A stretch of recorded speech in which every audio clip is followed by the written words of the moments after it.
Rádio Zona Z. A tua onda urbana. Muito boa tarde, caros ouvintes da Rádio Zona Z. Cá estamos mais uma vez para recordar um dos temas tratados no último jornal A Voz de Irmesinde, com a data de capa de 30 de abril de 2021. É o diretor do jornal que fala, como habitualmente, hoje para recordar o centenário da monografia de Humberto Bessa sobre Irmesinde. Foi a primeira monografia, muitos dos nossos leitores e ouvintes conhecem certamente esta monografia, ou pelo menos ouviram falar dela. Eu vou ler apenas algumas passagens de um artigo de uma nova colaboradora, Mariana Filipa Lemos, que escolheu precisamente este seu primeiro artigo para falar do centenário desta monografia. É evidente que nos últimos tempos têm surgido outros livros, mas este ajuda-nos a pensar como era Irmesinde há um século atrás. Então vou passar a ler.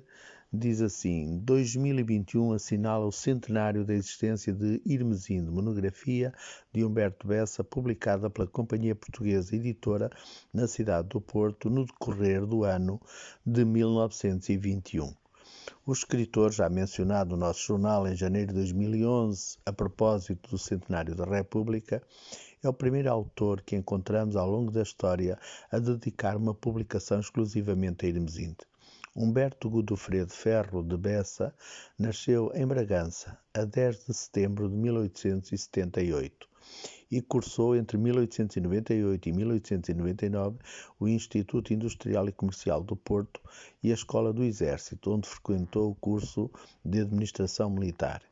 Homem multifacetado, foi militar, jornalista, investigador, professor e poeta. Iniciou a sua atividade na carreira militar, tendo sido promovido a aspirante a oficial em 1900. Por vicissitudes, em 1902, teve um desastre de serviço e passou a ocupar cargos administrativos. Em 1909, quando já vivia em Irmesinde, foi promovido a aspirante oficial da administração militar. Dedicou-se da mesma forma e, conforme mencionado, a outras áreas como jornalismo, onde foi colaborador, diretor e redator de vários periódicos, ao ensino, onde dirigiu a Escola de Comércio e lecionou no Instituto Comercial do Porto e no Colégio de Irmesinde, e foi poeta, tendo publicado vários livros. Faleceu com apenas 45 anos, a 27 de julho de 1924, por motivo que desconhecemos, mas ficaria para sempre associado a Irmesinde, onde tem uma praceta com o seu nome. Mais adiante, o mesmo artigo da Filipa Lemos refere o seguinte: motivação para o crescimento de Irmesinde, e que já o era no século XX, são os caminhos de ferro. A monografia apresenta-nos dados como a chegada de ano para ano de mais mercadorias a Irmesinde e, consequentemente, um maior número e afluência de pessoas. Criou-se a partir deste momento a necessidade de existirem alguns restaurantes e pequenos hotéis perto das linhas de caminho de ferro, um dos eixos de desenvolvimento da cidade. As linhas férreas do Douro e do Minho foram inauguradas em 1875. Em 1921, a estação de Irmesinde tinha 3 gares de passageiros e preparava-se para ter o seu fluxo aumentado, estando no momento em que Humberto Bessa escrevia a sua monografia a ser criada a linha de Leixões. A acompanhar a linha de caminhos de ferro podia também ser encontrada a linha americana, esta de muito difícil recordação para as gerações atuais pelo seu completo desaparecimento. A linha americana circulava em Irmesinde com uma frequência de 20 minutos.